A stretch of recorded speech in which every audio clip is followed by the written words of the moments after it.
स्वयंरोजगार, self employment.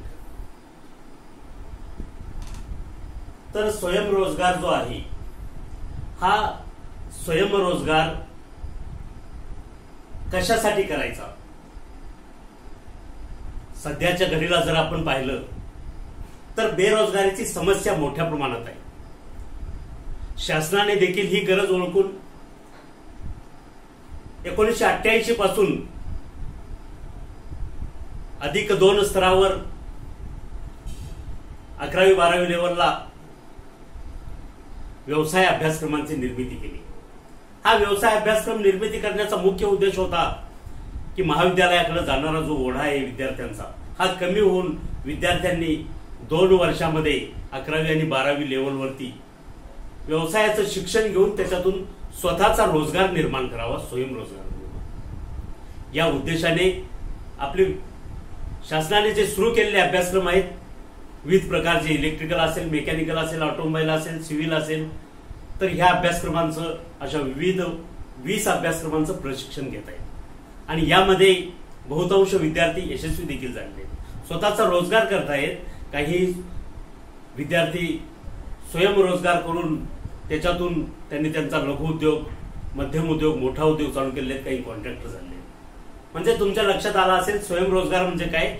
स्वतःच्या अर्थार्जनासाठी त्या ठिकाणी स्वतःचं जे कौशल्य आहे त्या कौशल्य वापरून, स्वतःचं ज्ञान वापरून, अनुभव घेऊन इतरांना किंवा समाजाला सेवा देण्यासाठी जो व्यवसाय केला जातो त्याला स्वयंरोजगार असं म्हणतात. लक्षात, म्हणजे स्वतःने स्वतःचं अर्थार्जन करण्यासाठी, नफा मिळवण्यासाठी जो रोजगार निर्मित केलेला आहे त्याला स्वयंरोजगार असं म्हटलं जातं.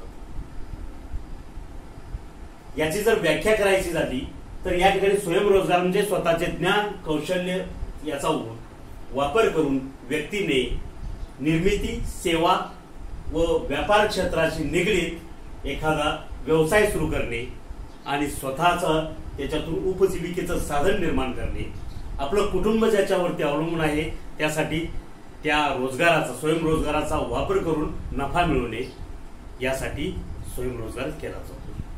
तर म्हणजे स्वयंरोजगाराचा उद्देश तुमच्या लक्षात आला असेल.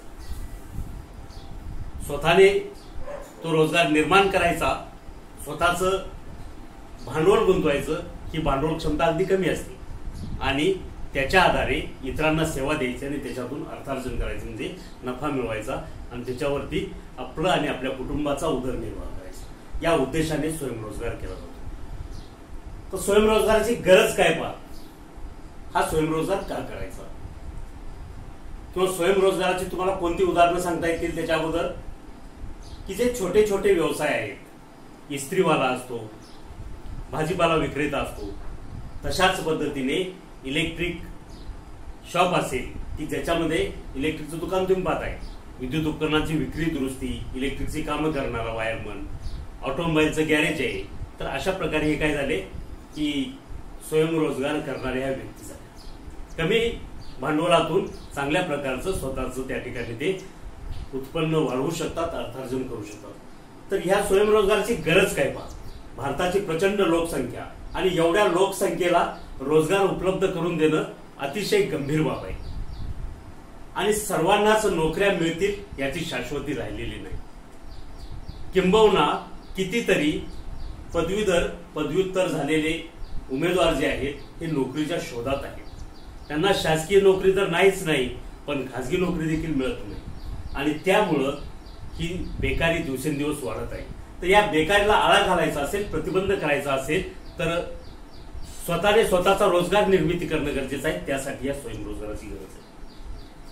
नोकरी शोधण्यामध्ये वेळ घालवण्यापेक्षा जर स्वतःचा जर रोजगार निर्माण केला तर आपण घेतलेल्या शिक्षणाचा, आपण घेतलेल्या कौशल्याचा, आपण घेतलेल्या ज्ञानाचा, टेक्निकल नॉलेजचा त्या ठिकाणी उपयोग होईल, कल्पकतेने उपयोग करता येईल आणि आपल्याला जसं पाहिजे तशा पद्धतीने त्या ठिकाणी आपल्या कल्पकतेने वस्तू निर्मितीसारखा उद्योग देखील सुरू करता येतो त्या स्वयंरोजगारामधून पुढे जाऊन. आपली जी संस्कृती आहे भारतीय संस्कृती, ही भारतीय संस्कृती कुटुंब प्रधान आहे. एका कुटुंबामध्ये समूहामध्ये राहणं आपल्याला आवडतं. कुटुंबापासून विशेषतः जर आपण मराठी माणूस पाहिला तर कुटुंबापासून त्याला दूर जायला नको वाटतं. मग अशा वेळी नोकरीसाठी शहरापर्यंत जायचं, तिथं नोकरी मिळेल ही गॅरंटी नाही. मग त्याच्यापेक्षा आपल्या गावामध्ये किंवा तालुक्याच्या ठिकाणी जर एखादा आपण स्वयंरोजगार सुरू केला तर त्यामुळे काय होईल की आपल्या कुटुंबाकडे लक्ष देता येईल, आपल्या शेतीकडे लक्ष देता येईल, आपल्या घराकडे लक्ष देता येईल, आई वडिलांकडे लक्ष देता येईल. त्यासाठी कुटुंबप्रधान संस्कृतीमुळं जवळ, घरापासून जवळ त्या ठिकाणी स्वयंरोजगार करणं उपयुक्त ठरतं. हा एक मोठा स्वयंरोजगाराचा फायदा आहे. आणि त्याचबरोबर आपल्या परिसरातील लोकांना आपल्या कौशल्याचा लाभ करून देता येतो. आवडीचं क्षेत्र निवडता येतं. आपल्याला जे क्षेत्र आवडतं त्या क्षेत्रामध्ये आपण व्यवसाय करणार असतो, जे शिक्षण घेतले त्याच्यामध्ये आपण व्यवसाय करणार असतो. आणि त्यामुळं आपल्या आवडीच्या क्षेत्रानुसार, आपल्या कौशल्यानुसार रोजगार करून आपण सेवा देऊ शकतो. जर तुम्ही नोकरीला लागले, कामाला लागले एखाद्या कंपनीमध्ये, तर तुम्हाला त्या ठिकाणी जे काम दिलं असेल तेच काम आयुष्यभर करावं लागतं. लाईनवरती एखाद्या, समजा तुम्हाला ऑटोमोबाईलच्या लाईनवरती असेंब्लीचं काम दिलं, एखाद्या गाडीचं चाक जोडण्याचं काम दिलं, तर तेच काम आयुष्यभर तुम्हाला करावं लागतं. परंतु इथं तुमच्याकडे टेक्निकल नॉलेज असल्यामुळं तुम्ही तुमची कल्पना वापरून, कौशल्य वापरून वेगवेगळ्या प्रकारचे प्रोडक्ट देखील बनवू शकताय. वेगवेगळ्या प्रकारचे जे तंत्रज्ञान बदलत आहे, अत्याधुनिक तंत्रज्ञान येत आहे, त्याचा वापर करून तुम्ही त्या ठिकाणी सेवा पुरवताय किंवा तशा प्रकारचं तंत्रज्ञान, अत्याधुनिक तंत्रज्ञान तुम्ही समाजापर्यंत पोहोचवताय. हा तुमचा फार मोठा विजय आहे. तुम्ही स्वतःच्या उद्योगाचे मालक असताय. तुम्ही त्या ठिकाणी नोकर नाही. जेव्हा तुम्ही एखादा रोजगार, स्वयंरोजगार सुरू करताय किंवा एखादा कारखाना टाकताय, तेव्हा त्यावेळेस तुम्ही स्वतः मालक असताय. आणि स्वतः मालक असल्यामुळं तुम्हाला पूर्ण स्वातंत्र्य आहे. किती वेळ तुमचं ते वर्कशॉप चालू ठेवायचं, किती वेळ बंद ठेवायचं किंवा एका दिवस पूर्ण बंद ठेवायचं, हे तुम्हाला स्वातंत्र्य आहे. परंतु नोकरीमध्ये तसं नाही. तुम्ही जेव्हा दुसरीकडे रोजगार म्हणून कामाला जाताय, त्या ठिकाणी त्यांचा मर्यादा ठरली आहे. 8 तास त्या ठिकाणी तुम्हाला ड्युटी असेल तर ते 8 तास ते मालक सांगेल तर काम करावं लागतं. पण इथं मात्र तुम्हाला स्वातंत्र्य आहे. या ठिकाणी तुम्ही जास्त काम करून, दिवस रात्र काम करून तुमचं उत्पन्न कितीतरी वाढवू शकताय. म्हणजे लाखो रुपयाचं उत्पन्न तुमचं म्हणजे वाढू शकतं. म्हणजे तुमचं कौशल्य, तुमची परिश्रम करण्याची तयारी याच्यावरती तुमचं उत्पन्न अवलंबून आहे. नोकरीमध्ये तसं नाही. नोकरीमध्ये एक ठराविक उत्पन्न 15,000 रुपये तुम्हाला पगार जर ठरला असेल तर तो तेवढाच मिळणार. परंतु स्वयंरोजगारामध्ये किंवा व्यवसायामध्ये मात्र तुम्हाला उत्पन्नाची मर्यादा नाही. तुम्ही तुमचं प्रचंड उत्पन्न तुमच्या मेहनतीवरती वाढवू शकता.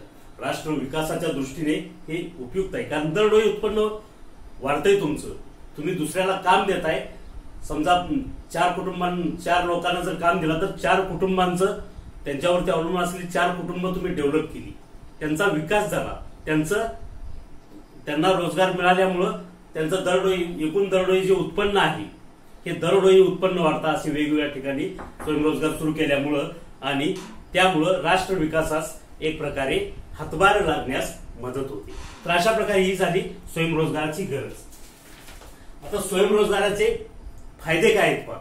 तुमच्या कौशल्याला, तुमच्याकडे जे नवनिर्माणवादी विचार आहेत त्याला चालना मिळते. स्वतःची कल्पना सिद्ध करता येते. म्हणजे स्वयंरोजगाराचे फायदे फार महत्वाचे. तुमच्या मनामध्ये जे काही विचार चाललेत ते सत्यात उतरवता येतात. तशा प्रकारचे तुम्ही कौशल्य वापरून, तुमचं तंत्रज्ञान वापरून वस्तू निर्मिती करू शकता. म्हणजे तुमच्या कल्पनाशक्तीला त्या ठिकाणी वाव मिळतो. अर्थार्जन करता येतं. आपल्याला दुसऱ्यावर अवलंबून राहावं लागत नाही. स्वतःचं त्या ठिकाणी अर्थार्जन करता येतं. मेहनत करून उत्पन्न वाढवता येते. आता मी तुम्हाला सांगितलं त्याप्रमाणे तुमची श्रम करण्याची तयारी असेल तर त्या ठिकाणी तुम्हाला उत्पन्न वाढवता येतं. स्वतः स्वतंत्र, अनुकरण मुक्त जीवन जगू शकताय. स्वतःचा रोजगाराचा तुमचा प्रश्न तर मिटलाच, परंतु इतर 8-10 कुटुंब तुम्ही चालवताय युवकांना कामावरती घेऊन. म्हणजे इतरांना रोजगार दिल्याचं एक मानसिक समाधान तुम्हाला मिळतं. बेरोजगाराची समस्या सोडण्यास मदत होते. आणि तुम्ही या स्वयंरोजगारामधून भविष्यामध्ये लघुउद्योग स्थापन करताय. लघुउद्योगामधून मध्यम उद्योग आणि मध्यम उद्योगातून एक मोठे उद्योजक म्हणून नावारूपाला येऊ शकताय, नावलौकिक मिळवू शकताय आणि समाजाला त्या ठिकाणी तुम्ही सेवा पुरवू शकताय. आणि अशा प्रकारे तुम्ही जेव्हा मोठे उद्योजक होताय तेव्हा राष्ट्र विकासास, परिसराच्या विकासास हातभार लावताय आणि एकूणच राष्ट्र विकास होण्यामध्ये तुमचा निदान खारीचा वाटा असतो। हे मोठं त्या ठिकाणी आपण समाजासाठी काहीतरी केलेलं आहे स्वयंरोजगाराच्या माध्यमातून, हे मोठं समाधान आपल्याला मिळत असतं। आपण 4 लोकांना कामाला लावलं, त्यांची कुटुंब आपल्यावर अवलंबून आहेत, त्यांच्या उदरनिर्वाहाचा प्रश्न सोडवला, हे या ठिकाणी फार मोठं समाधान आपल्याला मिळत असतं। तर अशा प्रकारे हे स्वयंरोजगाराचे फायदे आहेत, आलं लक्षात। तर परीक्षेच्या दृष्टीने स्वयंरोजगार म्हणजे काय हे तुम्हाला सांगता आलं पाहिजे। स्वयंरोजगाराचे फायदे सांगा, स्वयंरोजगाराचे फायदे सांगता आले पाहिजेत। आता मी जे सांगितले ते आलं लक्षात। तर हे परीक्षा दृष्टीने महत्त्वाचे प्रश्न आहेत। स्वयंरोजगार म्हणजे काय, स्वयंरोजगाराचे फायदे लिहा, स्वयंरोजगाराची गरज स्पष्ट करा, स्वयंरोजगाराचं महत्त्व सांगा। ओके।